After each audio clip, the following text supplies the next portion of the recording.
Alright, hello you two. Welcome back to Kerbal Space Program once again.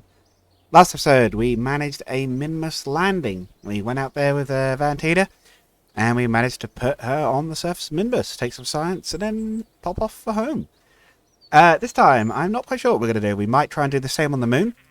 We have got a few things that want us to go to the moon.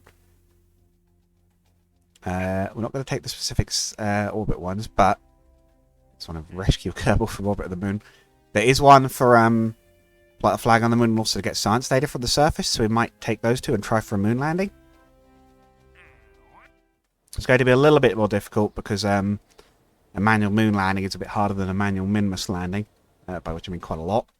But we'll give it a go. We've got a load of science, so we can take some research. We can research things that cost up to 500. We could potentially get all the way to automatic landing. That would actually make things a lot easier. In fact, we could quite easily get automatic landings. We'll maybe try that. So, we'll take precision engineering. It gives us some adapters. Some relay antennas. These are a sort of combination antenna type where you have to point a relay feed at a dish. Also get some improved cores. Oh no, these are containers apparently. And some girder frames and things. A deployable surface station. We'll take that. And we'll take unmanned tech, which again gives us the automatic ascent, landing, and spaceplane. We can now effectively automate our missions, and we have we have let's see, the Probodyne, Octo, and Cube cores. They are a bit more advanced. I believe they actually have things like SAS on board. They do drain a little bit of power over time. Yes, Verdi assist. So basically, proper probes are now available to us. We've also got a bunch of multi-purpose fuel tanks. Useful little things. And a few small antennas and things. We still have some science left, though. So we could take some more stuff. We could take more advanced electrics, which gives us some bigger batteries and things. We could take heat management. Heat management gives us radiators. We don't really need those yet. We could take some better command modules. That might not be a bad bet. Specialized control gives us some thrusters. Landing will give us more landing legs. That might not be a bad bet actually, because we are going to have to land on the moon. Oh, what do we need for docking? That was the other one I was saving up for. Oh, that was advanced unmanned tech. Yeah. Actuators gives us docking ports, clamps for docking to asteroids, etc. Specialized construction is some more struts, adapters, and whatnot. Don't really need that. Fuel systems we've seen. Heavier rocketry is some even bigger engines. We're probably okay on that for now. Precision propulsion will give us a load of small parts. We'll actually probably take landing for now, because we might want those heavier legs. The moon is a little bit less forgiving to land on, and having some bigger shock absorbers is probably a good idea, especially since the ground's going to be a bit rougher, I expect. We should be okay for weight getting to the moon, so let's hop to designing a moon lander. We're going to check the Delta V map as well.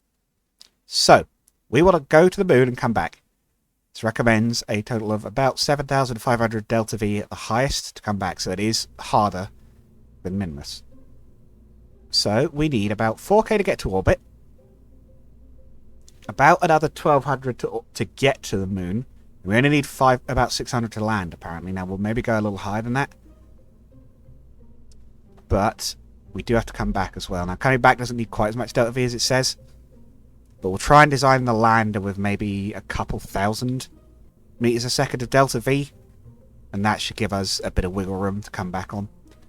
We don't have too many core options. We've got the lander can, which is an option for it, although it doesn't come with, it's not the best for heat shielding because it's an awkward shape. Ideally, we would dock back up to a vehicle in orbit, but again, without the docking autopilot, I'm not confident in my ability to do that. Let's have a quick look at these other pro cores we've got. We've got the round, the octo, I believe 1 and 2. Yeah, the hex. And of course the cube. Most of which come in different finishes. We could also use the key, even though this is meant to be a station core. We could always build this into a lander. Kind of has a bit of a lander look, although actually, does it have a docking? An airlock even? How would we tell? I do not know. Yeah, we could potentially use this as a lander. Do we have heat shield big enough for it? Could certainly be an interesting idea. Oh, no heat shields. A 2.5 meter heat shield. That could be an option. We put it on top. The only thing again I'm not so sure on is exiting, because I don't think we have an airlock on it. Or potentially we do and it's there. It looks like a hatch. Let's tell you what. We could load it in and try it quickly and then just revert it. So if we can get out of that, we might make this into our moon lander. This could be an interesting little shape lander, although scale might be an issue because our things are still quite small. I'd like to bring more than one crew. That's why I'm kind of looking at the bigger pods. I'd like to build a bigger lander for this one. But with the rocketry parts we have, it might not be feasible, so we'll see how it's looking. You can see what our available parts are. Right. EVA.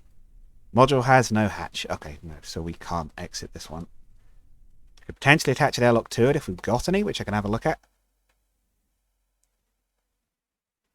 But I think I'll also check the fuel tanks. If it doesn't look like we've got the right rocket stuff, we might have to abandon that plan. No, we don't have the right size fuel tanks. Okay, it'll have to be a 1 meter pod. It'll probably be the Mark 1, to be honest. We could also do the pier. Small station core. Although that wouldn't be much better than the lander can, because again it's still a bit too small for the heat shield. But I guess we could go a size up with the heat shield, potentially. Not sure that manual, not sure that as a an exit either, actually, looking at that. Okay. I think it's going to have to be the Mark 1. Right. Heat shield on the bottom. For the sake of saving a bit of mass. Actually, do we want to have the... Do we want to use the same top half as the other one, maybe? Let's have a quick look at the other lander. We might potentially be able to use the Moon 4. We'll need a bit more Delta V in general, but how is the top stage looking on the moon? 6.5. Actually, we might just be able to launch another Moon 4. This might do it, actually. Do we have any improved engines since last time? I think it's still the same stuff. Yeah, we might actually just try the Moon 4. I think actually this might be able to do it. I'm just checking if there's any other potential upgrades we could fit. But I have to admit I can't think of anything. Tell you what, let's give it a try. Jeb's on board this time, good. Because it's like, the Delta V is a range. I believe, yeah, 6,600 is still in that range. It's not super high, but we're not. Our re-entry is a little easier because we can re-enter a bit fiercely if we have to. So let's give this a go. Now, the other thing we can do now is automatic ascent. We don't have to worry so much about a takeoff, which should also be a bit neater if we have MechJeb on hand to deal with that. So, ascent guidance.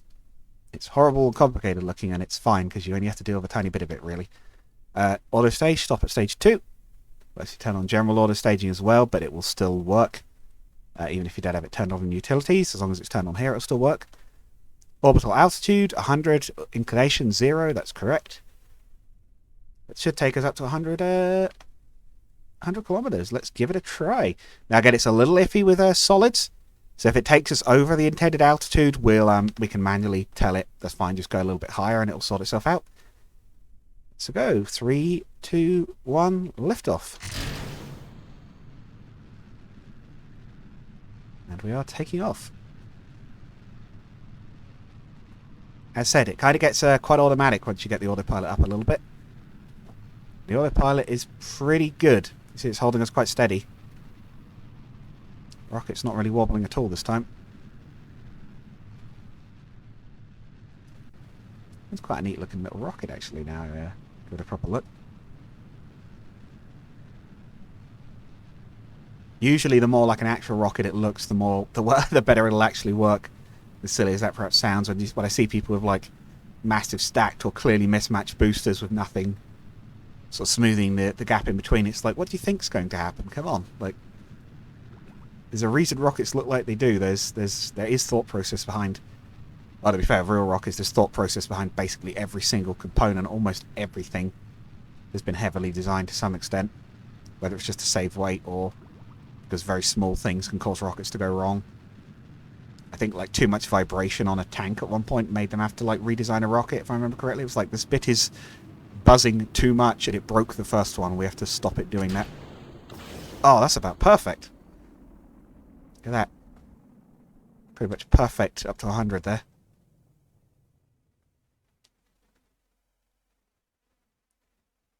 Yeah, we'll automatically accelerate us until we're out the atmosphere, and that'll make the maneuvers and everything. I don't even have to do that bit manually anymore. It's very nice. It's a good bit of kit in it, Jeb. Again, I know some people who play KSP don't like it, but I personally am rather a fan. Okay, 1160 to Circuros. Yes, while it takes a bit more fuel to land on the moon, there are two advantages to having the landing autopilot now. Which is that while it takes a bit more fuel to land on the moon, it doesn't take as much to get you out there because it's closer. And also because we've got the landing pilot, we can pick a landing spot much more easily. Because you can actually tell it to land you at a specific point. That point will be the flattest bit of terrain we can see, or at least that we think we can see anyway. It is a little bit guesswork from orbit. I don't know if there's a way to see which spots are flat. I have a feeling you can maybe do it with like the curb net, but I think only probes could do that, so I'm not so sure. You can maybe scan them as well, scan the planets if you've got scanning equipment on your ship, but we don't. I'm not sure whether that's in by default or if that's a mod thing. I'm so used to playing with a bunch of mods that sometimes I lose track of what is modded and what isn't, and they also have added a lot of things that are originally modded just into the game by default, so that also screws me up a bit.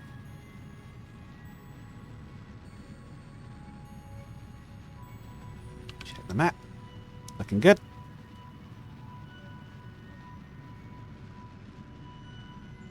Bringing those neatly into orbit. There you go, basically a 2-button launch, click engage, and then press spacebar. Click enable autopilot even and press spacebar. And once this move is done, there we go. It's not quite 100 perfectly, but it's close enough that it makes no odds. Set as target. Maneuver planet and do as a Hoffman transfer, please. There we go. 800 to get out there. Not too bad. Again, fuel will be a little tighter, but we've got quite a lot. 2,500. And we've still got 500 in this tank, although we're going to burn through that.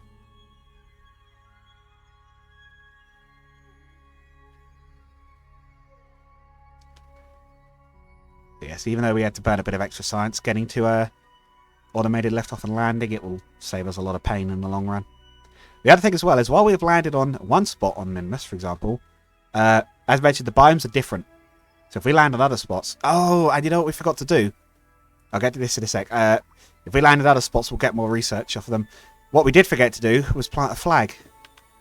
I totally forgot. We even had the kit to do it, and I completely forgot that was a thing we should have done. I think we have to specifically not forget that this time, because we've actually got to... It's one of our contracts.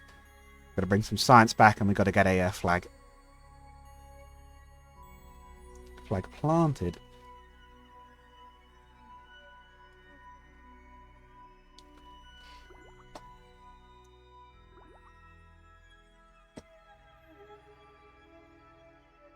Alright. Again, the maneuver timing's weird because that should have been 24 seconds, but I guess because it's 2 parts, it splits it a little awkwardly. We might have to do a second home and transfer like we did before because of its switch over mid-burn. Seems to tend to throw it off a bit. It's not usually more than about 15 delta V though, so it's basically nothing, or 15 meters a second of delta V.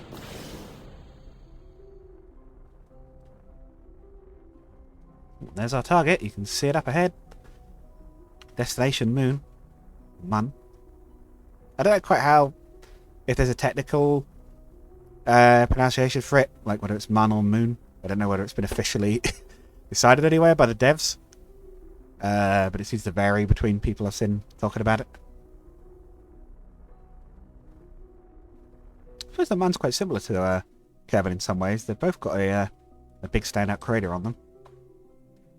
Where, I don't know quite where it's from, but I initially thought, right. Okay, maneuver looks good. We actually are still encountering, so that didn't throw the thing off. Change period, 50 kilometers after 60 seconds once we get into the moon sphere of influence. We are definitely going to want to circularize first because we're going to want to pick our landing spot. We don't want to just get... We could just land wherever it is we get flung to, but not usually a good idea. You're usually better to actually pick where you're going to land. Doesn't take... it does take a bit of delta V to circularize, but unless you're really tight, that shouldn't be a problem. You presumably have accounted for this in your mission. Now, for longer missions, this sort of design is probably not going to work. If we go out to like Duna, for example, we're going to need more hardware. What you will probably want, and this is kind of what they did with the real Apollo mission to the actual moon, Duna being the Mars equivalent, I should mention, because I said about that. What they did there with the real moon landing was they had a two-part vehicle. It had a lander, and it had a sort of command, I think it's command module, I think they called it. The command module had a quite big engine on it and a big fuel tank, and the lander was designed to land on the moon. The way they did it was that the lander, when they got to the moon, when they got to this point, their orbit wasn't this sort of curve. It was like a loop that then came back around and then went out. So what they did, when they got to, I think about here, they dropped the lander off. The lander did its thing while the capsule orbited round. And then when the capsule got to about here, I think, they took back off again.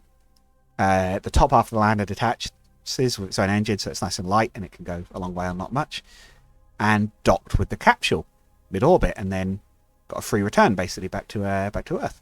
It's quite clever stuff. And then the top of the command module was a capsule with a heat shield on it to do the return trip. It's pretty clever stuff. Now, what we'll want to do for, again, going out to further places like Duna and things until we have a really high efficiency, high-tech engines, will be to build a craft where effectively you have an engine module with some kind of control system on it. Might be AI, might have a crewman that stays aboard it, and a lander. And the idea is the same, that the engine module, rather than doing one orbit and then leaving, will park itself in orbit, and then the lander can come back up to dock with it later when it wants to return home. That transfer stage, the automated section, will have a very high efficiency engine on it, big fuel tanks, loads of delta V, and will be enough to return it, whereas the lander can be a lot compact, a lot smaller. Just sort of has to return the main crew to the lander itself.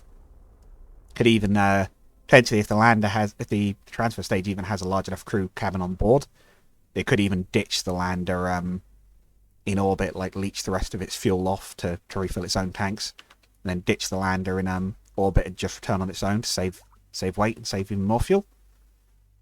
But for now, we're not going quite so far. We're just landing on the moon. So we have to decide where we're going to land. Our orbital path takes over a lot of potentially good spots. This maybe looks good, this little flat looking patch here in the crater. It's a bit hard to tell how steep anything is. Could also aim for the very bottom of a crater, like perhaps there, or one of these many little round craters. That one looks quite uniform. Let's aim for that one. Landing guidance. So what we do is pick target on map. Apparently landing in the Midlands. There. And now, MechDev's order land is a little sketchy sometimes. It's usually pretty good, but it's not always the best. Do not deploy parachutes. We need those. Land is at the target. Yeah, and it can be a little weird. It sometimes doesn't get along well with the auto warp. But hopefully, this will work. Otherwise, what we can do is start ourselves landing ourselves and then tell it to land somewhere, which will just put you down wherever it thinks you can actually land. We need about 30 meters a second of delta V to put us on course. We do show trajectory and show landing prediction. Oh, landing prediction is on. We'll be able to see where it thinks we'll land once it starts to get a bit closer to doing the landing maneuver. It might go... No, it's going to go from there. So it might go around another time. Wait until we're at the right point of the orbit, but it's going to go from there. You should see, once it comes down, a blue... Yeah. There you go, a blue set of arrows to show, hey, at the moment, this is where you're actually going to come down. The red bit of the line is if you're passing through the atmosphere, the drag will put you somewhere slightly different, so it can kind of compensate for that. I don't know quite how well. I haven't really tried to land two things really close to each other within an atmospheric planet. But that's something we might have to do later on. I don't think we have to do it on Eeloo. I don't believe Eeloo has an atmosphere. It's one of our planned late game stops. We might try and put colonies on other planets as well. Might do one first because it's easier or whatever. I don't know yet. Strangely enough, one of the most expensive parts of our colonies, aside from the fancy engine on whatever it is we use to take it out there, will probably be the crew, because Kerbals actually get quite expensive. They start off about, I think, like 70,000, 80,000 a Kerbal to train, and they actually, I believe, get more expensive the more of them you have. So yeah, part of the money we're raising might just be the crew for these large ships. Although, once we get tourists available, I guess technically we could cheat a tourist contract rather than actually sending them out on to the space hotel or whatever. We could send them out to those bases. Although I think we also maybe get contracts to send tourists out to your spaces, I think. Not quite sure. I'm sure there'll be some rich Elon Musk type who want to go out and land on the space base. Fuel is, I think, okay. They're burning up a little bit.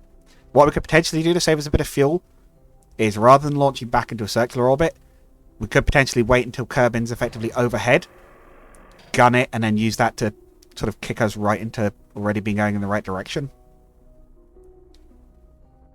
We shall have to see. But yes, I think it's going to be a tiny bit tight. How much does it think we need to get back? Yeah. A little bit. I think this is doable. But we're going to have to be a bit careful now. The good news is... Oh, we've landed on a slope. Always a slope, right? We're going to need SAS on the moment we land to try and stop us falling over, because we're tall.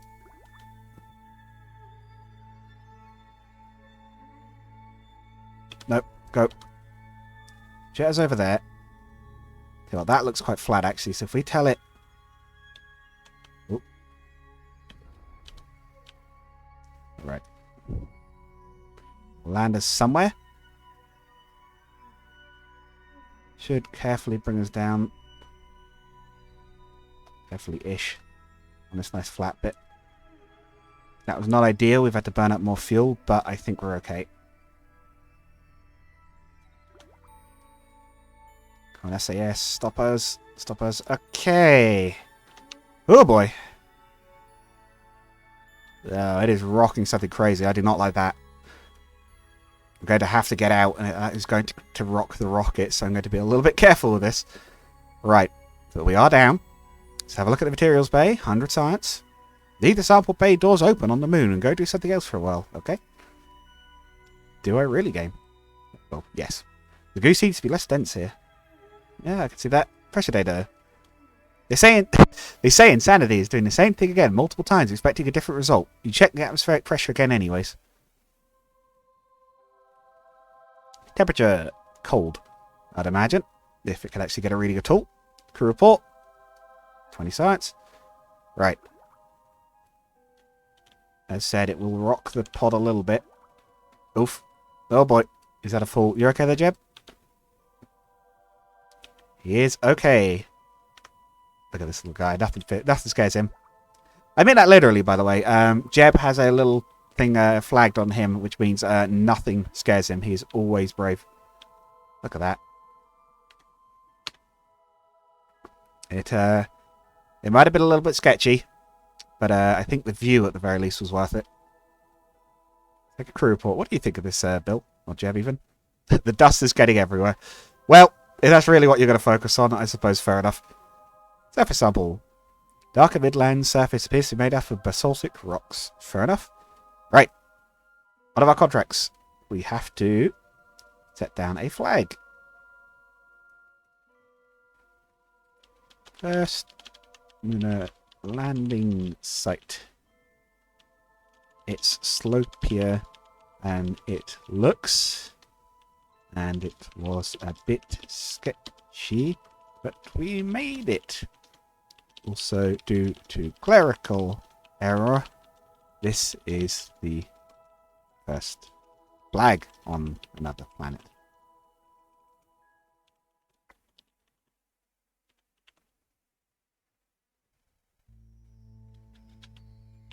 Jeb was here 2022. There we go. Alright. I'm going to jet back up to our pod carefully because the gravity's higher here. Just about got enough force to overcome gravity with our jetpack. Yeah, you look at the angle we've landed on, it's even worse than I thought. Right. Which way are we facing relative to Kerbin? So we're going to wait until the moon rotates around and we're facing Kerbin. Oh, the moon's tidally locked. Okay. We're not actually rotating relative to it. It's like the real moon. Okay. Taking off. We're basically going to point straight up, fly for a bit, and try and return from a moon. I'll see how much it would take to circularize. I am getting worried about our fuel supply now. I'm not going to lie. I did not want to be using that extra bit. See if we can escape the moon's influence and then slow down at as high a point as we can above Kerbin. We're going to have to take a gunning it re-entry because we don't really have another choice. Come on. If this doesn't work, we'll have to load a quick load and see if we can do a different path that'll get us back.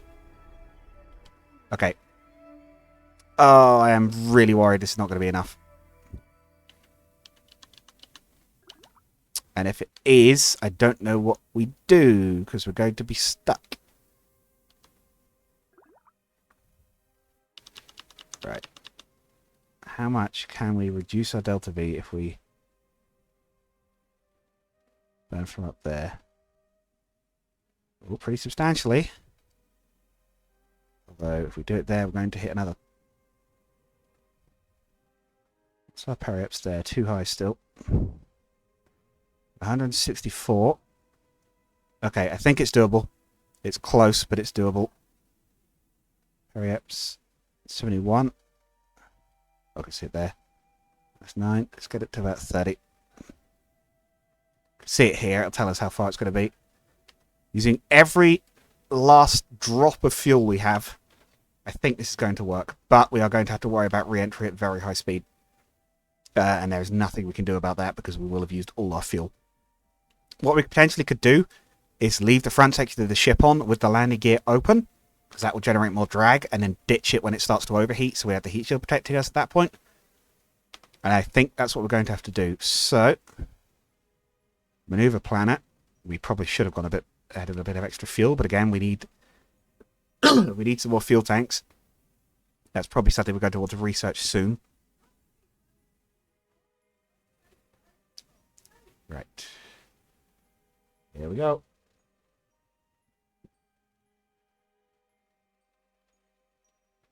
Into high orbit.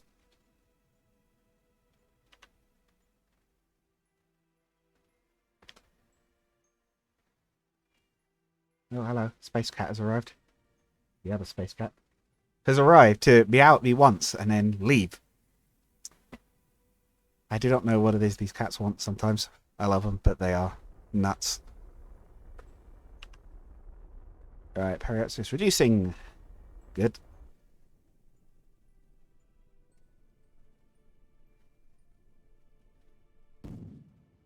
Okay, we're burned up. That is everything we have. At this point, all we can do really is basically pray and spin a bit during re-entry to cheat off a bit of heat, hopefully. Right. No, actually, we'll use Jeb's ability to keep us retrograde. What is it? Warp helper. Atmospheric entry. No lead time this time, or just 2 seconds. Let's take us to when we hit the atmosphere. Oh, here we go. If anything's going to test our heat shields, it's going to be this. There, so I can keep a little eye on how much ablative material we're burning up. At least we're going to be able to see, I think, this time.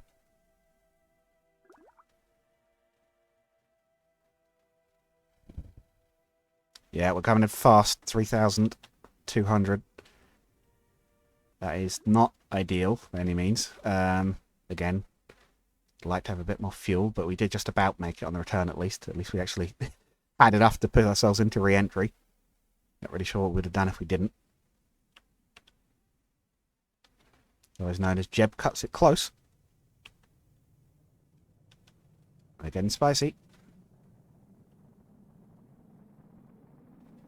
Engaging spin. Not sure that's actually making much of a difference there.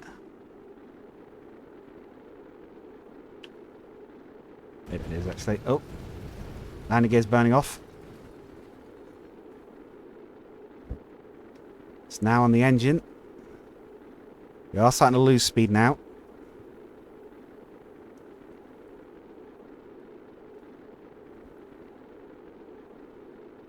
I was about to say, if you're a real NASA engineer, don't do this, but again, if you're a real NASA engineer, you know why this is a bad idea better than I do. Engine is not supposed to be a heat shield under traditional circumstances.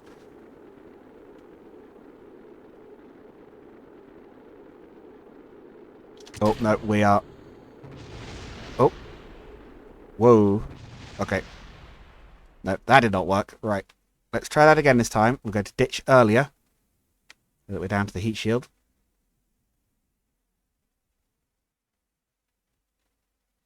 It may be that we're too late.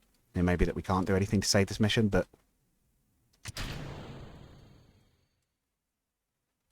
Could be perhaps that if we put an even flatter surface up front, exposed to our space, we might do better.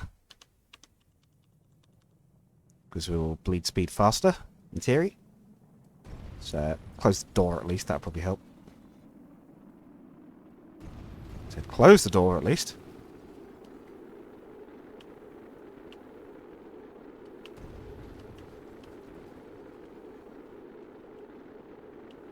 We're burning out of leather fast. Wonder whether we should be carrying a second heat shield underneath this science module. It is a really awkward form factor though, this big one. You get a lot of science from it, but... Okay, spinning is helping us bleed off some heat. It's going to continue to do that. Sorry, Jeb. Sorry about the nausea. But you probably prefer that to burning up.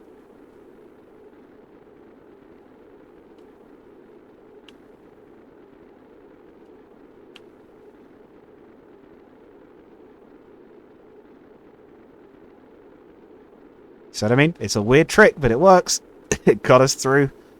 It's got us to a slower speed than we were travelling at before, but we're still getting hot. Whoa, whoa, whoa, speaking of nausea. That camera, what the heck was that? Alright, I think we're through. I think we're through the hard bit. We managed to shed a lot of speed before we even hit the thick part of the atmosphere, so... I think we're going to be okay.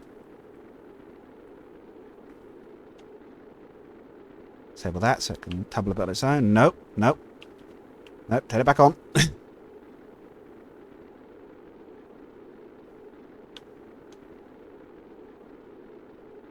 Oh boy. This is why you quick save. I would have lost this one otherwise. Is it cheating to quick save and quick load? Well, it really does depend on who you ask. Again, usually by the time I've run into, say, for example, today's half-hour mission, I kind of prefer to not just explode at the end of it if I can avoid it. If it's something quite unavoidable, I'm like, okay, fine, I have to take the loss. But Jeb's already had one burn up in atmosphere, and he's been training hard. He's decided I'm not going to have another one. This time it's going to work. And it seems he's right. This time it has worked. Yeah, we'll slightly stagger those two. Might help slow down a little bit. And we're through. Cruising the skies like nothing happened. I believe we've already got the contract reward for the planting a flag. Landing on the surface, getting some money and things. Excellent. Shoots out.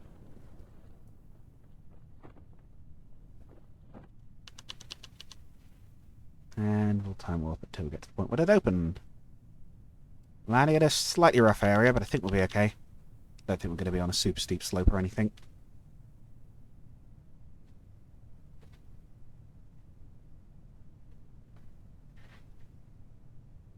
Gently coming down over some trees by the look of it. You can actually land on those. It is entirely possible we might end up in a tree, which would be interesting. Gently descending.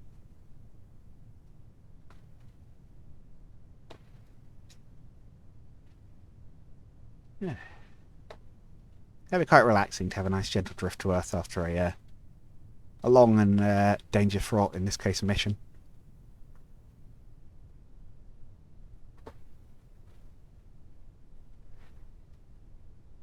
Nearly down. I think we're going to be on a tiny bit of a slope. That's fine. There goes the chutes. Yeah. And we'll just gently drift to Earth. Okay. Keep forgetting it's not actually Earth. Nice trees around this place. Okay.